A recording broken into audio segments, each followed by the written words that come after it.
Hello all welcome to peak learnings. നമ്മുടെ SCERTയുടെ പുതിയൊരു ചാപ്റ്റർ തുടങ്ങുകയാണ്. കാർഷിക വിളകൾ എന്ന് പറയുന്ന ഒരു ഏരിയ ആണ് ഇന്ന് കവർ ചെയ്യുന്നത്. അപ്പോൾ കാർഷിക വിളകൾ 2-3 ഏരിയ ആയിട്ട് വേണം കവർ ചെയ്യാൻ. സോ ബേസിക് എന്താണ് കൃഷിയെപ്പറ്റി ഒരു ബ്രീഫ് പറഞ്ഞതിന് ശേഷമാണ് നമ്മൾ കാർഷിക വിളകളിലേക്ക് പോകുന്നത്.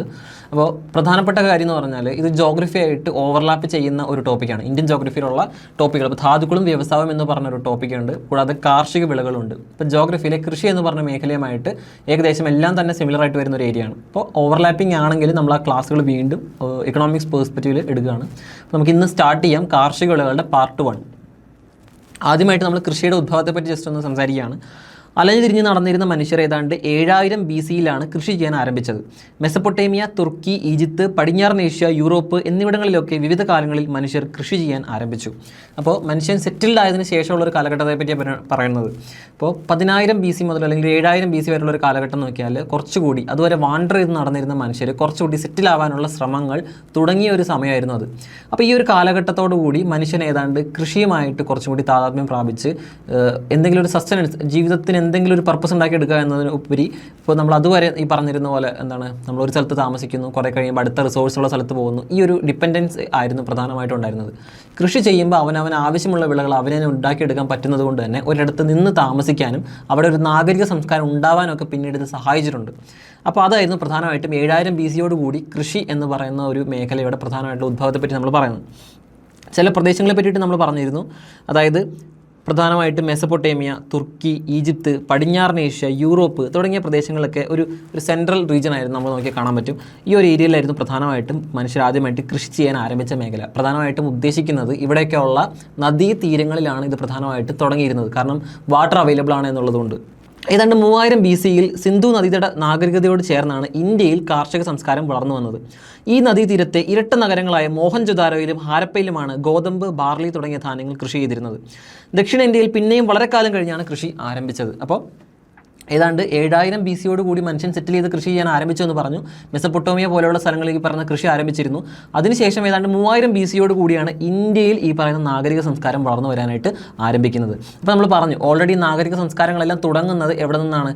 ഒരു നദിയോട് ചേർന്നായിരിക്കും ഈ പറയുന്ന സംസ്കാരങ്ങൾ ഉടർന്നു വരുന്നത്. കാരണം ഇവിടെയാണ് ഏറ്റവും കൂടുതലായിട്ട് നമുക്ക് വാട്ടർ അവൈലബിലിറ്റി ഉള്ളതുകൊണ്ട് തന്നെ കൃഷി ചെയ്യാൻ സാധിക്കുന്നത്. അപ്പോൾ ഇന്ത്യയിൽ പ്രധാനമായിട്ടും ഈ നദീ തീരം എന്ന് പറഞ്ഞ് ഉദ്ദേശിക്കുന്നത് എന്താണ്?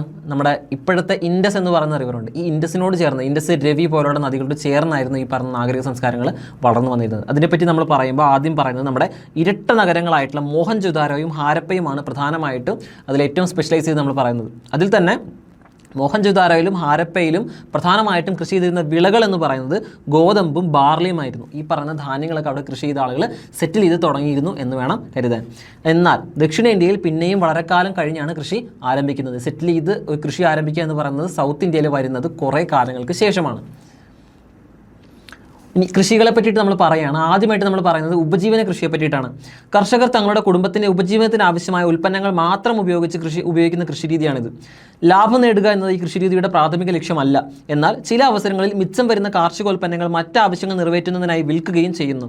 പരമ്പരാഗത കാർഷിക ഉപകരണങ്ങളാണ് ഈ കൃഷിരീതിയിൽ കൂടുതലായി ഉപയോഗിക്കുന്നത്. അപ്പോൾ ഈ നാഗരിക സംസ്കാരം മുതലുള്ള കാലം നോക്കിയാൽ അവരുടെ പ്രൈമറി പർപ്പസ് എന്ന് പറയുന്നത് ഇത് വിറ്റ് കാശാക്കുകയോ അന്നത്തെ ആ ഒരു സിസ്റ്റം പോലും ഉണ്ടായിരുന്നില്ല.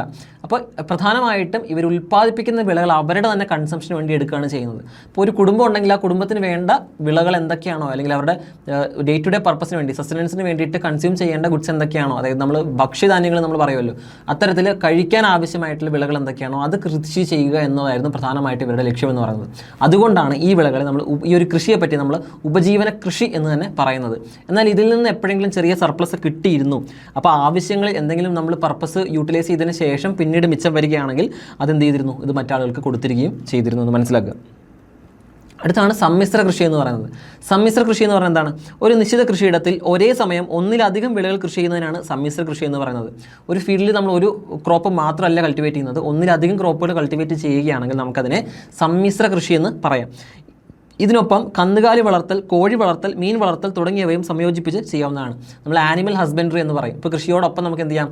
ആനിമൽ ഹസ്ബൻഡറിയും കൂടെ കൂട്ടി സംയോജിപ്പിച്ച് കൊണ്ടുപോകാവുന്നതാണ്. ഒരു സ്ഥലത്ത് പല കൃഷികൾ ചെയ്യാം, അതിൻ്റെ കൂടെ കന്നുകാലി വളർത്തൽ നമുക്ക് അതിൻ്റെ കൂടെ കൊണ്ടുപോകാനായിട്ടും സാധിക്കുന്നു. ഇതിനാണ് നമ്മളെന്ന് പറയാം സമ്മിശ്ര കൃഷി എന്ന് പ്രധാനമായിട്ടും പറയുന്നത്. അടുത്താണ് തോട്ടവിള കൃഷി. തോട്ടവിള കൃഷി അഥവാ പ്ലാന്റേഷൻ ക്രോപ്സ് എന്ന് പറയുന്നത് പ്രധാനമായിട്ടും പരമ്പരാഗത രീതിയിൽ നെല്ലും മറ്റ് ഭക്ഷ്യവിളകളും മാത്രം കൃഷി ചെയ്തിരുന്ന കർഷകർ ബ്രിട്ടീഷുകാരുടെ വരവോടെ വിശാലമായ പ്രദേശങ്ങളിൽ ആധുനിക രീതിയിൽ തോട്ടവിളകളായ തേയില, കാപ്പി, റബ്ബർ, ഏലം തുടങ്ങിയവ കൃഷി ചെയ്യാൻ ആരംഭിച്ചു.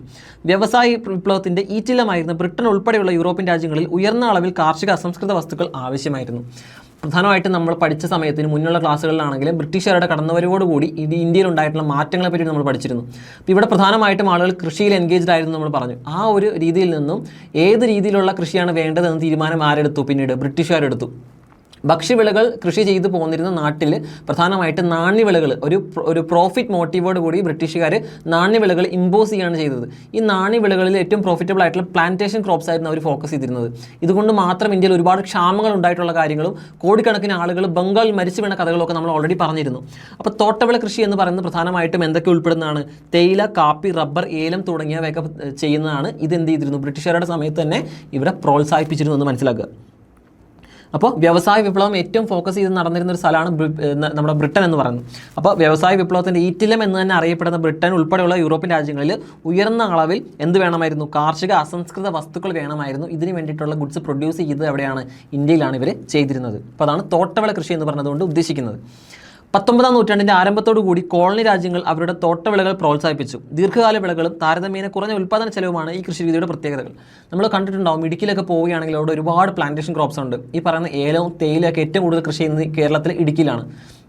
ഇപ്പോൾ ഹാരിസൺ മലയാളം പ്ലാന്റേഷൻസ് എന്നൊക്കെ പറഞ്ഞ് നിങ്ങൾ കേട്ടിട്ടുണ്ടാവും. അപ്പോൾ ഇത്തരത്തിലുള്ള പ്ലാന്റേഷൻസിലൊക്കെ എന്താണ്, ഒരു പർട്ടിക്കുലർ ഏരിയ മുഴുവൻ, ഒരു മല ആണെങ്കിൽ ആ മല മുഴുവനായിട്ടും ഈ ഒരു ക്രോപ്പായിരിക്കും. അപ്പോൾ അവിടെ ഈ പറയുന്ന എന്തെങ്കിലും നമുക്ക് പറയുന്ന കൃഷിയുടെ കൂട്ടാനായിട്ട്, നമ്മുടെ പ്രൊഡക്ടിവിറ്റി കൂട്ടാനായിട്ട് നമുക്ക് എന്ത് യൂസ് ചെയ്യാൻ പറ്റും? ഇപ്പോൾ ഒരുപാട് നമ്മൾ ഈ തേയിലയൊക്കെയാണ് കൃഷി ചെയ്യുന്നതെങ്കിൽ നമ്മളവിടെ കൂടുതലായിട്ടും ഹെലികോപ്റ്ററിൽ ഒരു വമ്പൻ ഏരിയ ഉണ്ടെങ്കിൽ, അതായത് ഹെക്ടർ കണക്കിന് ഏരിയയാണ് നമ്മൾ ഈ പറഞ്ഞ കൃഷി ചെയ്യുന്നതെങ്കിൽ അവിടെ വളവിടലും ബാക്കി കാര്യങ്ങളൊക്കെ ചെയ്യാനായിട്ട് നമുക്ക് എന്ത് ചെയ്യാൻ പറ്റും? ഹെലികോപ്റ്റർ പോലുള്ള സംവിധാനങ്ങൾ ഉപയോഗിക്കാൻ പറ്റുന്നു.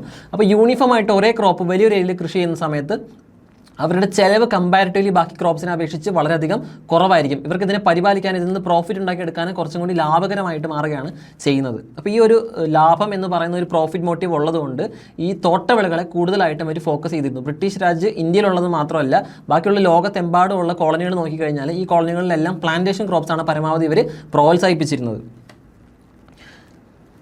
അടുത്താണ് വാണിജ്യ വിള കൃഷി എന്ന് പറയുന്നത്. കാർഷിക ഉൽപ്പന്നങ്ങൾ വാണിജ്യാടിസ്ഥാനത്തിൽ വൻതോതിൽ ഉൽപ്പാദിപ്പിക്കുന്നതാണ് വാണിജ്യവിള കൃഷി. വ്യവസായശാലകളിൽ ഉപയോഗിക്കുന്ന കാർഷിക അസംസ്കൃത വസ്തുക്കൾ പ്രദാനം ചെയ്യുന്നതിൽ വാണിജ്യവിള കൃഷിയുടെ പങ്ക് വളരെ വലുതാണ്. ഉയർന്ന മൂലധന നിക്ഷേപവും ആധുനിക സാങ്കേതിക വിദ്യയുടെ ഉപയോഗവും ആവശ്യമായി വരുന്ന ഒരു കൃഷി കൂടിയാണിത്. റബ്ബർ, കരിമ്പ്, പരുത്തി, ചണം തുടങ്ങിയവ വാണിജ്യ വിളകളാണ്. ഇപ്പോൾ വാണിജ്യവിള അഥവാ കൊമേഴ്ഷ്യൽ ക്രോപ്സ് എന്ന് പറഞ്ഞാൽ പ്രധാനമായിട്ടും എന്താണ്? നമ്മൾ വാണിജ്യാടിസ്ഥാനത്തിൽ കൃഷി ചെയ്യുകയാണ്. വാണിജ്യാടിസ്ഥാനത്തിൽ നമ്മൾ കൃഷി ചെയ്യുന്ന എന്തിൽ പെടുത്താൻ പറ്റും? ഈ പറഞ്ഞ വാണിജ്യവിള കൃഷിയിൽ പെടുത്താൻ പറ്റും.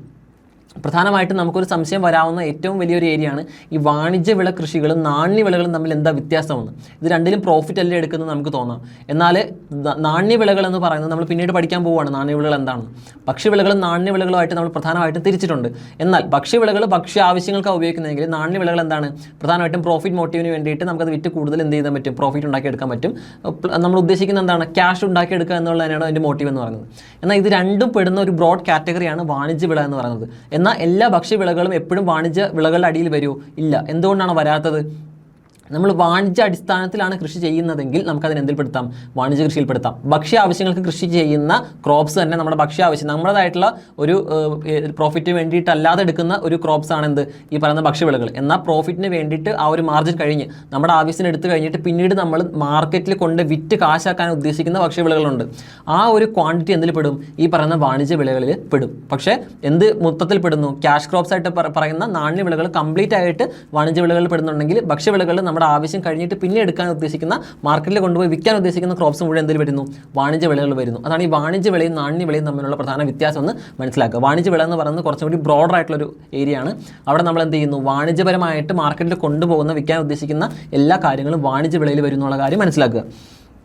അപ്പോൾ ഇതിൽ പ്രധാനമായിട്ട് നമ്മൾ എടുത്തു പറയുന്നത്, വാണിജ്യവിളയായിട്ട് തന്നെ കൾട്ടിവേറ്റ് ചെയ്യുന്ന ക്രോപ്സിൽ നമ്മൾ എടുത്തു പറയുന്നതാണ് റബ്ബർ, കരിമ്പ്, പരുത്തി, ചണം തുടങ്ങിയവ. ഇതിനെയാണ് നമ്മൾ പ്രധാനമായിട്ടും ഇന്ത്യയിൽ വാണിജ്യ വിളകളായിട്ട് ഉത്പാദിപ്പിക്കുന്നത്. ഇപ്പോൾ ഇതൊരു കൊമേഴ്ഷ്യൽ ക്രോപ്പായിട്ട് ഉണ്ടാക്കിയെടുത്ത് മാർക്കറ്റിൽ എന്ത് ചെയ്യുന്നു? പ്രോസസ്സ് ചെയ്ത് പല ഗുഡ്സുമായിട്ട് മാറ്റുന്നുണ്ട്.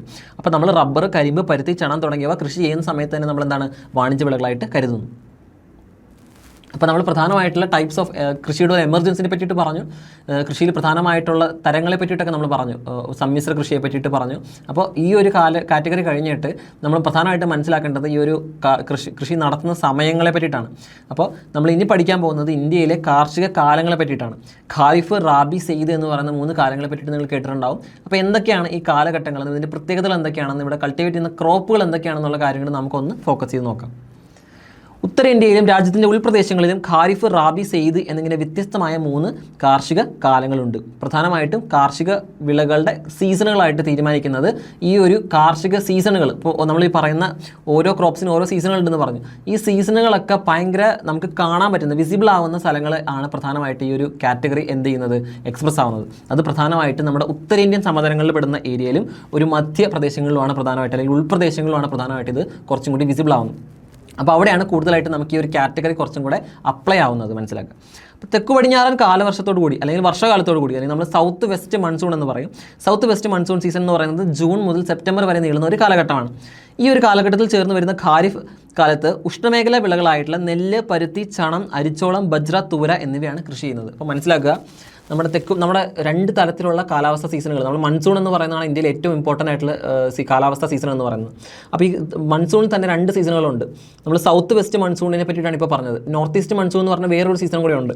അപ്പോൾ ഏറ്റവും കൂടുതൽ നമ്മൾ ഡിപ്പെൻഡ് ചെയ്യുന്നത് ഈ സൗത്ത് വെസ്റ്റ് മൺസൂണിനെയാണ്. ഈ സൗത്ത് വെസ്റ്റ് മൺസൂൺ അല്ലെങ്കിൽ ജൂൺ മുതൽ നീണ്ടു നിൽക്കുന്ന മഴക്കാലത്ത് നമ്മൾ ഉഷ്ണമേഖലാ വിളകളായിട്ടുള്ള, നമ്മുടെ ഇന്ത്യയുടെ ഒരു മാപ്പ് നോക്കിയാൽ നമുക്കറിയാം പ്രധാനമായിട്ട് ഒരു ഏരിയ വരുന്നത് എവിടെയാണ്, ഈ ഉഷ്ണമേഖല തന്നെയാണ്. അപ്പോൾ ഈ ഉഷ്ണമേഖലയോട് ചേർന്ന് നിൽക്കുന്ന വിളകളായിട്ടുള്ള നെല്ല്, പരുത്തി, ചണം, അരിച്ചോളം, ബജ്ര, തുവര എന്നിവ കൃഷി ചെയ്യുന്നു. ഇപ്പോൾ പ്രധാനമായിട്ടും നോക്കി വയ്ക്കുക, നെല്ല്, പരുത്തി, ചണം, അരിച്ചോളം, ബജ്ര, തുവര എന്നീ പറയുന്ന കൃഷികളാണ് പ്രധാനമായിട്ടും എപ്പോൾ ചെയ്യുന്നത്, ഈ പറയുന്ന നമ്മൾ സൗത്ത് വെസ്റ്റ് മൺസൂണിൻ്റെ സമയത്ത് മഴക്കാലമാണെന്നുള്ള കാര്യം ഓർത്തിരിക്കുക. ഈ മഴക്കാലത്ത് ഉഷ്ണമേഖലാ വിളകൾ അല്ലെങ്കിൽ നമ്മൾ ട്രോപ്പിക്കൽ ക്രോപ്സ് എന്ന് പറയുന്ന ക്രോപ്സിൻ്റെ കാര്യമാണ് നമ്മൾ പറഞ്ഞത്. നെല്ല്, പരുത്തി, ചണം, അരിച്ചോളം, ബജ്ര, തുവര എന്നിവ കൃഷി ചെയ്യുന്നു എന്ന് പറഞ്ഞത്. ഇനി ഒക്ടോബർ നവംബർ മാസമാകുമ്പോൾ ആദ്യം നമ്മൾ ഒരു ചൂട് കാലമാണ്, ട്രോപ്പിക്കൽ ഒരു ക്ലൈമറ്റാണ് നമുക്കുള്ളതെന്ന് പറഞ്ഞു. ആ ഒരു മഴക്കാലത്തിൻ്റെ ആ ഒരു മേഖല പ്രധാനമായിട്ടും ട്രോപ്പിക്കൽ ക്രോപ്സ് നമ്മൾ കൃഷി ചെയ്യുന്നത് പറഞ്ഞു, എന്തൊക്കെ ക്രോപ്സാണ് കൃഷി ചെയ്യുന്നതെന്നും പറഞ്ഞു. അതിനുശേഷം വരുന്ന ഒരു കമ്പാരിറ്റീവ്ലി വിൻ്റർ സീസൺ എന്ന് നമുക്ക് പറയാൻ പറ്റുന്ന ഒക്ടോബർ നവംബർ മാസങ്ങളിൽ ശൈത്യകാലത്തിൻ്റെ വരവോട് ആരംഭിക്കുന്ന റാബി കാലം മാർച്ച് ഏപ്രിൽ മാസങ്ങളിൽ അവസാനിക്കുകയാണ്. അപ്പോൾ നമ്മൾ ആദ്യം പറഞ്ഞത് ഖാരിഫ് സീസണിനെ പറ്റിയിട്ടായിരുന്നു. ഖാരിഫ് സീസൺ ഇന്ത്യയിലെ സൗത്ത് വെസ്റ്റ് മൺസൂണിൻ്റെ ഒരു ടൈം പീരീഡിലാണ്. ജൂൺ മുതൽ സെപ്റ്റംബർ വരെയുള്ള കാലഘട്ടത്തിലാണ് പ്രധാനമായിട്ടും എന്ത് കൃഷി ചെയ്യുന്നത്, നമ്മൾ ഖാരിഫ് വിളകൾ കൃഷി ചെയ്യുന്നതെന്ന് പറഞ്ഞു. എന്നാൽ റാബി കാലം എന്ന് പറഞ്ഞാൽ പ്രധാനമായിട്ടും വിൻ്റർ സീസണാണ്. വിൻ്റർ ക്രോപ്പുകളാണ് പ്രധാനമായിട്ട് റാബി കാലത്ത് നമ്മൾ കൾട്ടിവേറ്റ് ചെയ്യുന്നത്. അപ്പോൾ ഈ റാബി കാലത്ത് ഒക്ടോബർ നവംബർ മാസത്ത് മുതൽ ശൈത്യകാലം ആരംഭിക്കുകയാണ്. ഈ ശൈത്യകാലം ആരംഭിക്കുന്ന സമയം മുതൽ മാർച്ച് ഏപ്രിൽ ചൂട് തുടങ്ങുന്നത് വരെയുള്ള സമയങ്ങളിലാണ് റാബി കൃഷി ചെയ്യുന്നത്, റാബി വിളകൾ കൃഷി ചെയ്യുന്നത് മനസ്സിലാക്കുക. ഈ കാലത്തെ കുറഞ്ഞ ഊഷ്മാവ്, സമശീതോഷ്ണ മിതോഷ്ണ വിളകളായിട്ടുള്ള ഗോതമ്പ്, പയറുവർഗ്ഗങ്ങൾ, കടുക് തുടങ്ങിയവയുടെ കൃഷിക്ക് അനുയോജ്യമാണ്. അപ്പോൾ ഈ കാലഘട്ടത്തിൽ നമ്മൾ ഓൾറെഡി പറഞ്ഞു ഖാരിഫ് ക്രോപ്പുകളെ പറ്റിയിട്ട് പറഞ്ഞു. ഖാരിഫ് ക്രോപ്പുകൾ കഴിഞ്ഞാൽ പിന്നെ വരുന്ന എന്താണ്, റാബി സീസണാണ്. ഈ റാബി സീസൺ എന്ന് പറയുന്നത് ഒക്ടോബർ നവംബറിൽ ആരംഭിക്കുകയാണ്. അതായത് നമ്മുടെ തണുപ്പ് എന്ന് പറയുന്ന ഒരു സീസൺ, മഴ കഴിഞ്ഞിട്ട് പിന്നീട് ശൈത്യം തുടങ്ങുന്ന ഒരു കാലഘട്ടമാണ് ഒക്ടോബർ നവംബർ മുതൽ മാർച്ച് ഏപ്രിൽ വരെ. ഈ ഒരു സീസണിൽ നമ്മൾ പ്രധാനമായിട്ടും നേരത്തെ നമ്മൾ ട്രോപ്പിക്കൽ ക്രോപ്സ് ആണ് കൾട്ടിവേറ്റ് ചെയ്യുന്നതെന്ന് പറഞ്ഞെങ്കിൽ ഇവിടെ ടെമ്പറേറ്റ് ക്രോപ്സ് ആണ് പ്രധാനമായിട്ടും കൾട്ടിവേറ്റ് ചെയ്യുന്നത്. ടെമ്പറേറ്റ് ക്രോപ്പ് എന്ന് പറഞ്ഞാൽ എന്തൊക്കെയാണ്, ഗോതമ്പ്, പയറുവർഗ്ഗങ്ങൾ, കടുക് തുടങ്ങിയ സാധനങ്ങളാണ്. അപ്പോൾ ഇതിന് കൂടെ എന്തൊക്കെ വരാം, ഈ പയറ് വരാം, ഗോതമ്പ് വരാം, ബാർലി വരാം, കടുക് വരാം. അപ്പോൾ ഇപ്പോൾ ഓരോ കോഡിലൊക്കെ നിങ്ങൾ പഠിക്കുന്നുണ്ടായിരിക്കാം, ഓരോ സീസണിൽ ഉണ്ടാക്കുന്ന കൃഷികളെ പറ്റിയിട്ടും അവിടെ ഉണ്ടാകുന്ന വിളകളെ പറ്റിയിട്ടൊക്കെ കോഡ് വെച്ചിട്ട് ചിലപ്പോൾ പഠിക്കുന്നതായിരിക്കാം. അപ്പോൾ ഇവിടെ മനസ്സിലാക്കാനായിട്ട് വേണമെങ്കിൽ നമുക്കൊരു കോഡ് ഓർത്ത് വയ്ക്കാം. ഇപ്പോൾ ഗോതമ്പ്, പയറുവർഗ്ഗങ്ങൾ, കടുക് തുടങ്ങിയ സാധനങ്ങളൊക്കെ ഉണ്ടെങ്കിൽ നമ്മൾ പഠിക്കുന്നൊരു കോഡാണ് പയർ ഗോ ബാക്ക്. പയർ ഗോ ബാക്ക്, അതായത് ശൈത്യകാലം വരുമ്പോൾ പയർ ഗോ ബാക്ക് എന്നുള്ള കോഡിൽ വേണമെങ്കിൽ നമുക്ക് ഓർത്തിരിക്കാം. പയർ എന്ന് പറയുന്നത് പയർ, നമ്മൾ ഓൾറെഡി പറഞ്ഞ പയർ വർഗ്ഗങ്ങളെ ഉദ്ദേശിക്കുന്നത്. ഗോ എന്ന് പറഞ്ഞാൽ എന്താണ്, ഗോതമ്പിനെ ഉദ്ദേശിക്കുന്നത്. ബാ എന്ന് പറഞ്ഞാൽ എന്താണ്, ബാർലിയാണ്. കാ ഉദ്ദേശിക്കുന്നത് എന്താണ്, കടുകിനെയാണ്. അപ്പോൾ പ്രധാനമായിട്ടും പയർ, ഗോതമ്പ്, ബാർലി, കടുക് വിളകളാണ് ഉള്ളതെന്ന് പെട്ടെന്ന് മനസ്സിലാക്കാനുള്ള ഒരു കോഡാണ് പയർ ഗോ ബാക്ക് എന്ന് പറയുന്ന ഒരു കോഡ് വെച്ച് നമുക്ക് വേണമെങ്കിൽ ഇത് ഓർത്തിരിക്കാവുന്നതാണ്. അപ്പോൾ മനസ്സിലാക്കുക, 2 കാര്യങ്ങളെ പറ്റിയിട്ട് നമ്മൾ പറഞ്ഞു. 2 പ്രധാനപ്പെട്ട സീസണുകളെ പറ്റിയിട്ടാണ് നമ്മൾ പറഞ്ഞത്. എന്തൊക്കെയാണ്, ഒന്ന് ഖാരിഫ് സീസണും ഒന്ന് റാബി സീസണും. ഖാരിഫ് സീസൺ എന്ന് പറഞ്ഞാൽ എപ്പോഴാണ്, നമ്മുടെ സൗത്ത് വെസ്റ്റ് മൺസൂൺ ആരംഭിക്കുന്ന സമയം മുതൽ തുടങ്ങുകയാണ്. അതിനുശേഷം ഇവിടെ ജൂൺ മുതൽ എപ്പോൾ വരെ നീണ്ടു നിൽക്കുന്നു, സെപ്റ്റംബർ വരെയുള്ള കാലഘട്ടത്തിൽ കുറച്ചും കൂടി എന്താണ് ഈ പറയുന്ന മഴ എഫക്റ്റീവായിട്ട് കിട്ടുന്ന ഒരു സമയമാണ്. അപ്പോൾ ആ സമയത്ത് നമ്മൾ ട്രോപ്പിക്കലായിട്ടുള്ള ക്രോപ്പുകൾ പ്രധാനമായിട്ട് ഇവിടെ കൃഷി ചെയ്യുന്നുള്ള കാര്യം പറഞ്ഞു. അപ്പോൾ പ്രധാനമായിട്ടും അരി, ബാജ്ര തുടങ്ങിയ സാധനങ്ങളൊക്കെയാണ് നമ്മളവിടെ കൃഷി ചെയ്യുന്നത്. ഇതിന് ശേഷം വരുന്ന സീസണാണ് എന്ത്, റാബി സീസൺ. റാബി എന്ന് പറഞ്ഞാൽ എന്താണ്, ശൈത്യ കാലഘട്ടമാണ്. ശൈത്യ കാലഘട്ടത്തിൽ എന്ത് പറ്റുന്നു? പയർ ഗോ ബാക്ക്. ശൈത്യകാലഘട്ടത്തിൽ പയർ ഗോ ബാക്ക് എന്ന് പറയുന്നത് എന്താണ്? പയർ, ഗോതമ്പ്, ബാർലി, പിന്നെ കടുക് പോലുള്ള വിളകൾ നമ്മൾ എന്ത് ചെയ്യുന്നു? ഈ പറയുന്ന റാബി സീസണിൽ കൃഷി ചെയ്യുന്നു. ഒക്ടോബർ നവംബർ മുതൽ തുടങ്ങിയിട്ട് ഒരു ചൂട് തുടങ്ങുന്ന സമയം മാർച്ച് ഏപ്രിൽ വരെയുള്ള സമയങ്ങളിൽ നമുക്ക് എന്ത് ചെയ്യാൻ പറ്റും? റാബി വിളകൾ കൃഷി ചെയ്യാൻ പറ്റുന്നു. റാബി വിളകളുടെ വിളവെടുപ്പിന് ശേഷം ആരംഭിക്കുന്ന ദൈർഘ്യം കുറഞ്ഞ വേനൽക്കാല കാർഷിക കാലഘട്ടമാണ് സയ്ദ് എന്ന് പറയുന്നത്.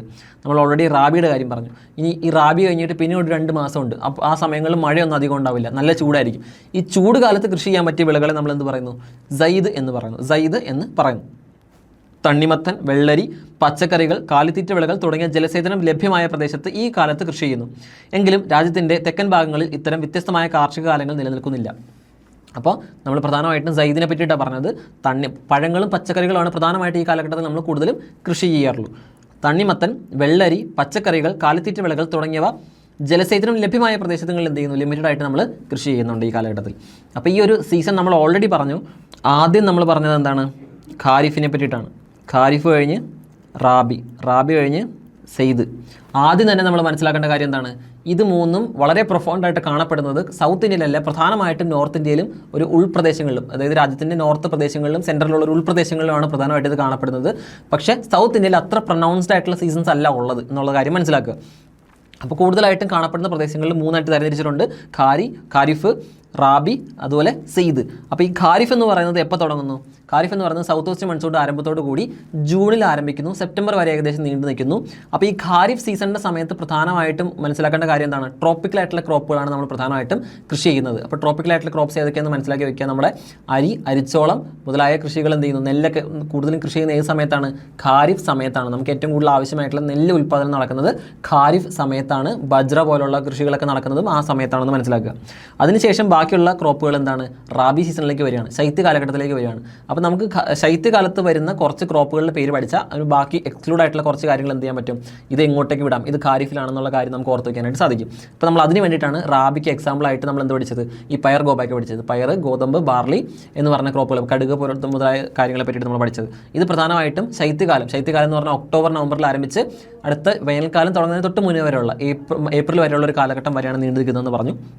അതിനുശേഷം ചൂട് വന്നതിന് ശേഷം എന്ത് ചെയ്യുന്നു? കൂടുതലായിട്ടും സെയ്ദ്, പഴം, പച്ചക്കറികളൊക്കെ പ്രധാനമായിട്ടും കൃഷി ചെയ്യുന്നത് സെയ്ദ് കാലഘട്ടത്തിലാണ് നമ്മൾ പറഞ്ഞു.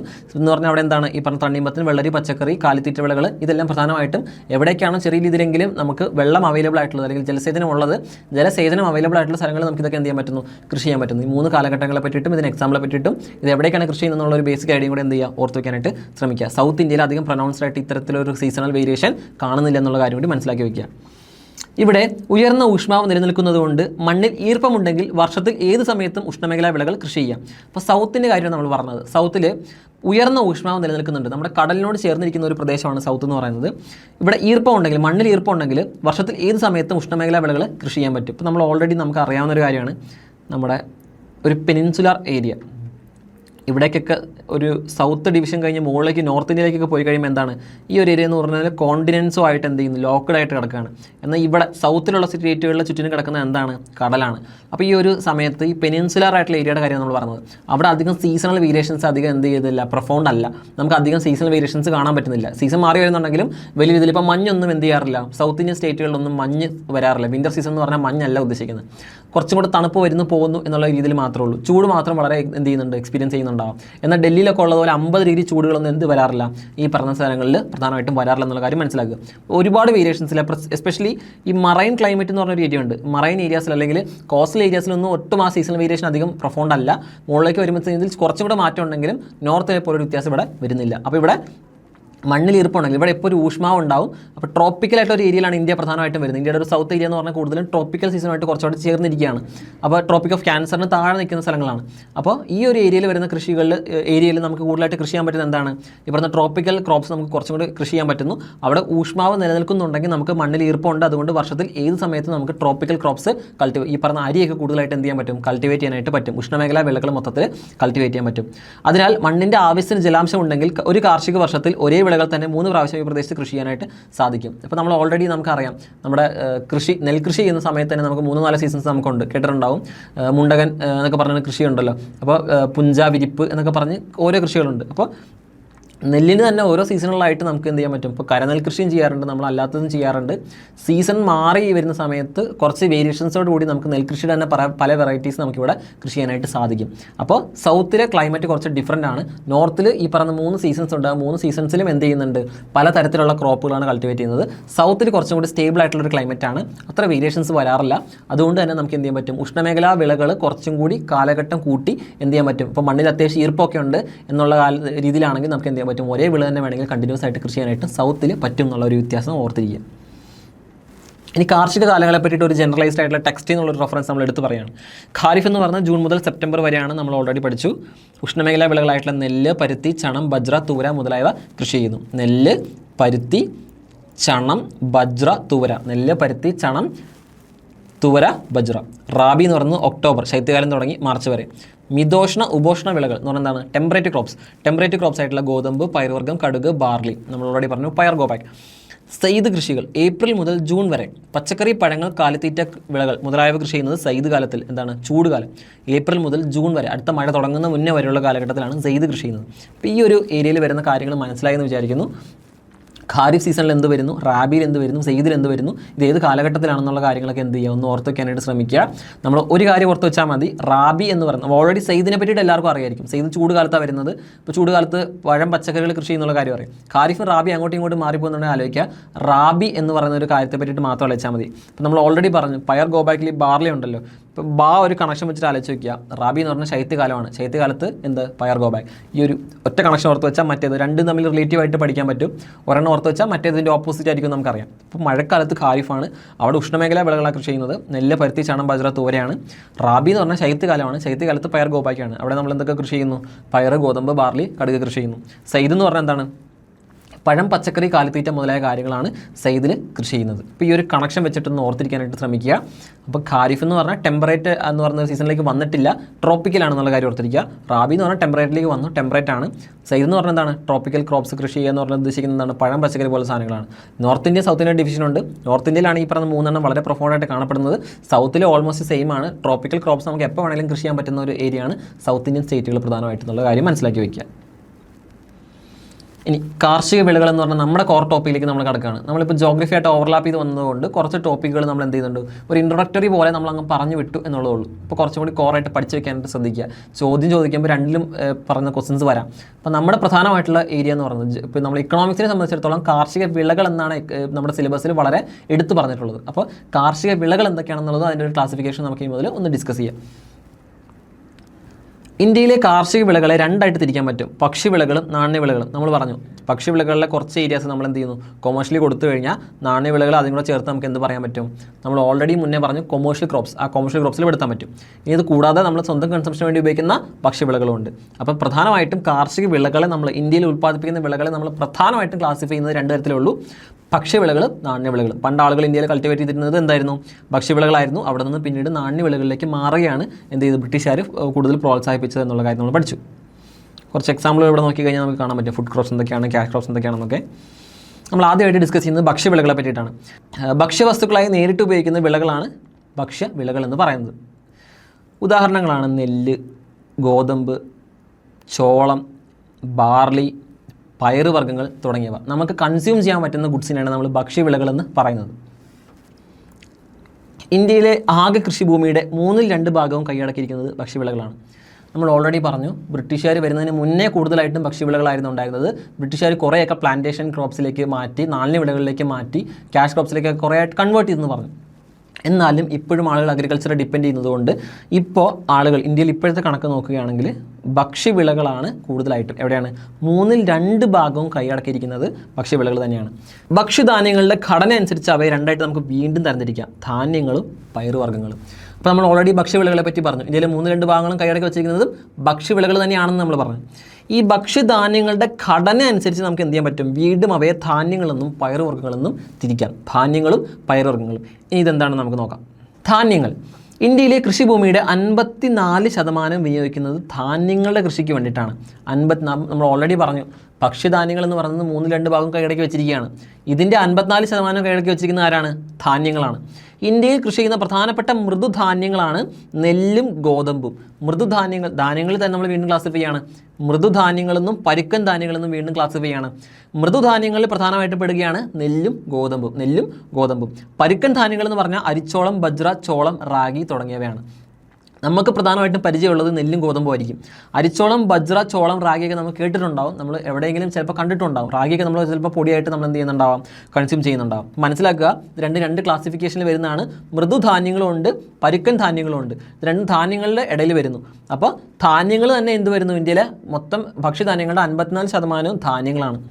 ഇതിൽ കൃഷി ചെയ്യുന്ന പ്രധാനപ്പെട്ട മൃദുധാന്യങ്ങളാണ് നെല്ലും ഗോതമ്പും.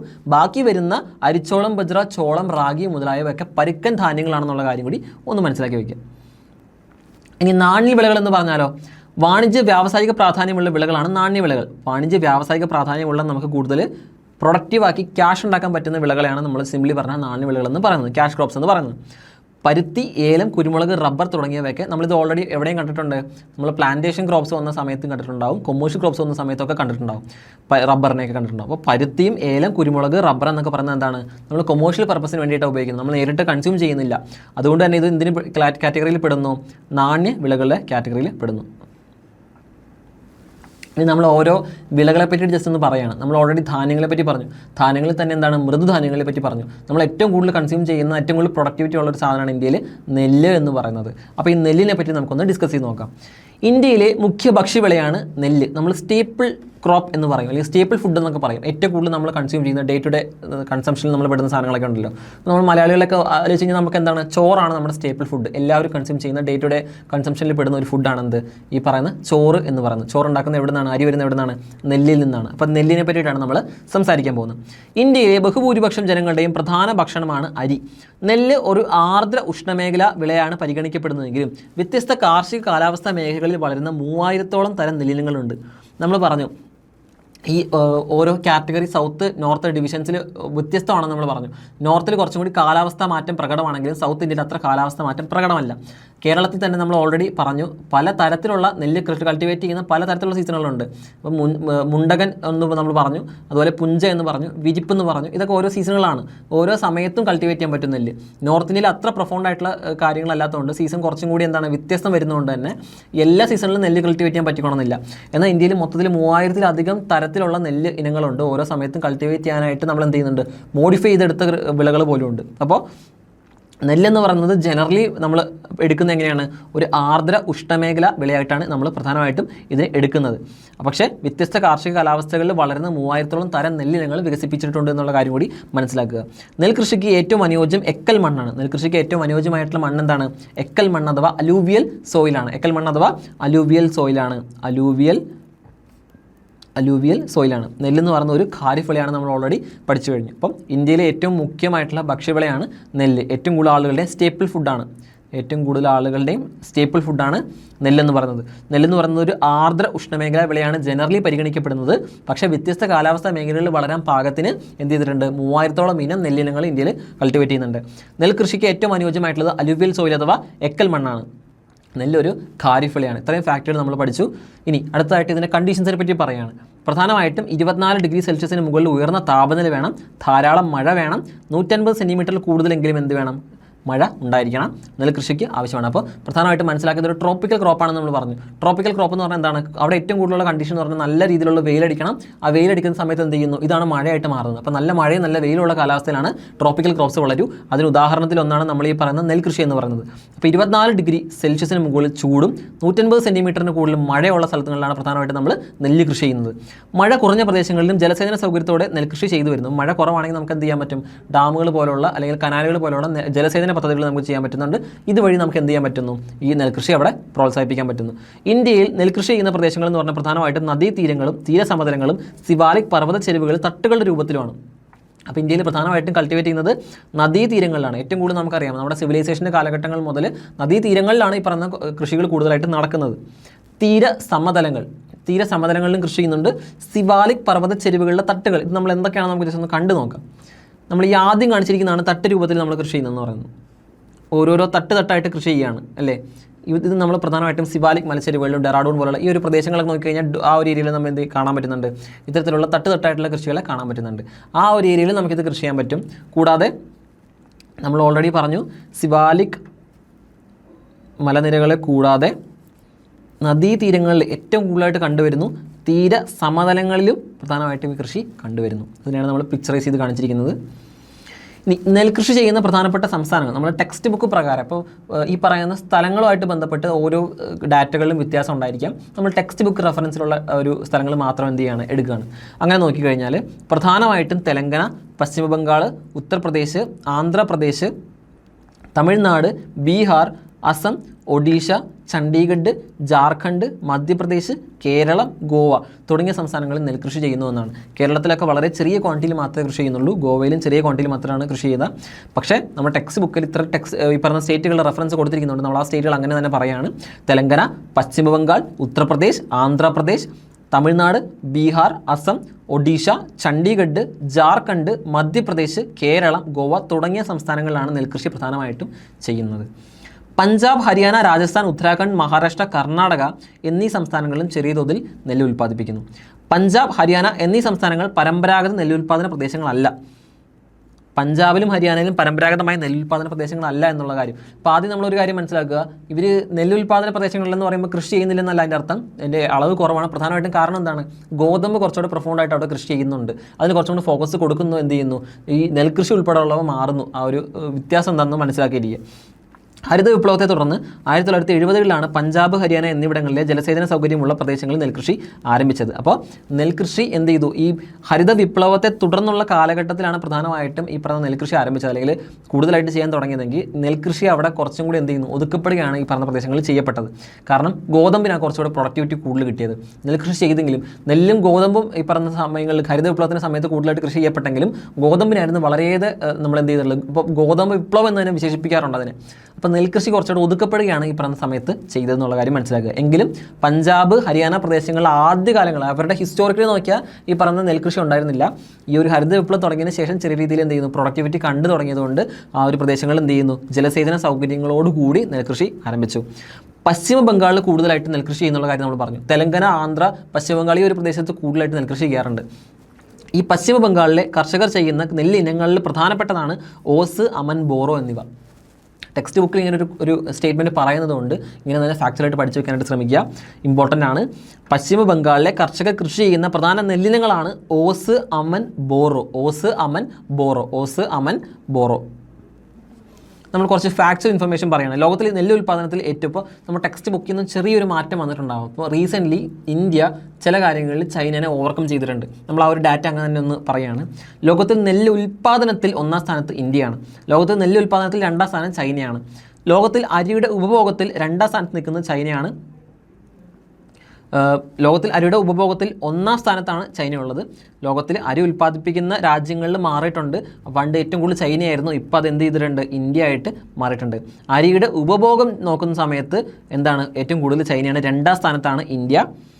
ബസുമതി അരിക്ക് പേറ്റന്റ് നേടിയ ബഹുരാഷ്ട്ര കമ്പനിയാണ് റൈസ് ടെക് എന്ന് മനസ്സിലാക്കുക. അപ്പം ലോകത്തിൽ ഏറ്റവും കൂടുതൽ അരി ഉണ്ടാക്കുന്ന കൺട്രി ഇപ്പോൾ ഇന്ത്യയാണ്, 2-ാമത് ചൈനയാണ്. എന്നാൽ അരി ഏറ്റവും കൂടുതൽ ഉപഭോഗം ചെയ്യുന്നത് 1-ാം സ്ഥാനത്ത് ചൈനയും 2-ാം സ്ഥാനത്ത് ഇന്ത്യയാണ്. ഈ ഒരു കാര്യം അങ്ങോട്ടും ഇങ്ങോട്ടും മാറിപ്പോവാതെ ശ്രദ്ധിക്കുക. നമ്മൾ ഇന്നെടുത്ത് റെഫറൻസ് കൊടുക്കാത്തത് 3 പാർട്ടുകളായിട്ട് ചെയ്തുകൊണ്ടാണ്. ഇപ്പോൾ പ്രധാനമായിട്ട് SCERTയുടെ +1, +2 ടെക്സ്റ്റുകളാണ് നമ്മൾ കോഴ്സോടെ റെഫർ ചെയ്തിട്ടുള്ളത്. അപ്പോൾ ആദ്യം ഒരു കാര്യം മനസ്സിലാക്കുക, നമ്മളൊരു ഇൻട്രോഡക്ടറി പാർട്ടായിട്ട് കുറച്ച് കാര്യങ്ങൾ ആഡ് ചെയ്തിരുന്നു. ജോഗ്രഫി ആയിട്ട് ഓവർലാപ്പ് ചെയ്തിരുന്ന കുറച്ച് കാര്യങ്ങൾ ആഡ് ചെയ്തിരുന്നു. കൃഷിയുടെ ഒരു ബേസിക് ചരിത്രം എന്താണ്, ഇപ്പോൾ കൃഷിയായിട്ട് ബന്ധപ്പെട്ട ടൈപ്സ് ഓഫ് കൃഷികൾ എന്തൊക്കെ വരുന്നുണ്ടെന്നുള്ള കാര്യങ്ങളൊക്കെ നമ്മളൊരു ഇൻട്രോഡക്ടറി പാർട്ടായിട്ട് കൊടുത്തിരുന്നു. അപ്പോൾ നമ്മുടെ സിലബസിൽ പ്രധാനമായിട്ടും ഇക്കണോമിക്സുമായിട്ട് ബന്ധപ്പെട്ട് വരുന്നത് കാർഷിക വിളകളെ പറ്റിയിട്ട് തന്നെയാണ്. അപ്പോൾ അതുമായിട്ട് ബന്ധപ്പെട്ടൊരു ബേസിക് ഐഡിയ ഉണ്ടാക്കാനാണ് ആദ്യം ഒരു ഇൻട്രൊഡക്ഷൻ പറഞ്ഞത്.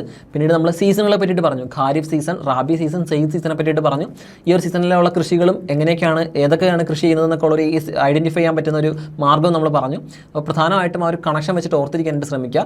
നമ്മൾ നമ്മുടെ ബേസിക് ഏരിയ അല്ലെങ്കിൽ കാർഷിക വിളകൾ എന്ന് പറയുന്നത് തുടങ്ങിയിട്ടുള്ളൂ. നമ്മൾ ഏറ്റവും പ്രധാനപ്പെട്ട ഒരു ക്രോപ്പിനെ പറ്റിയിട്ട് ഇന്ന് സംസാരിച്ചു. ഏതാണ്, നമ്മുടെ നെല്ലിനെ പറ്റിയിട്ട്, നെല്ലിൻ്റെ ക്ലാസിഫിക്കേഷനെ പറ്റിയിട്ട്, നെല്ല് എങ്ങനെയാണ് കൃഷി ചെയ്യുന്നത്, ഏത് സ്ഥലത്താണ് കൃഷി ചെയ്യുന്നത്, നമ്മുടെ സൗത്തിലും നോർത്തിലുള്ള ഡിഫറൻസുകൾ എന്താണെന്നുള്ള കാര്യങ്ങളൊക്കെ നമ്മൾ പ്രധാനമായിട്ട് ഇന്ന് പറഞ്ഞിട്ടുണ്ട്. ഏറ്റവും കൂടുതൽ കൃഷി ചെയ്യുന്ന സ്ഥലങ്ങളും രാജ്യങ്ങളെ പറ്റിയിട്ടൊക്കെ നമ്മളൊരു ബേസിക് ഐഡിയ എന്ത് ചെയ്തിട്ടുണ്ട്, പറഞ്ഞിട്ടുണ്ട്. അപ്പോൾ അത് ഒന്ന് പഠിച്ചു വെക്കാനായിട്ട് ശ്രദ്ധിക്കുക. ഈ ഒരു മേഖല വളരെയധികം ഇമ്പോർട്ടൻ്റ് ആണ്. 2 ഏരിയയിൽ വരുന്നുണ്ട്, ജോഗ്രഫിയിലുണ്ട്, എക്കണോമിക്സിലുണ്ട്. അപ്പോൾ ഈ ഒരു ഏരിയ ഫുള്ളായിട്ട് SCERT തന്നെ കവർ ചെയ്യാനായിട്ട് ശ്രദ്ധിക്കുക.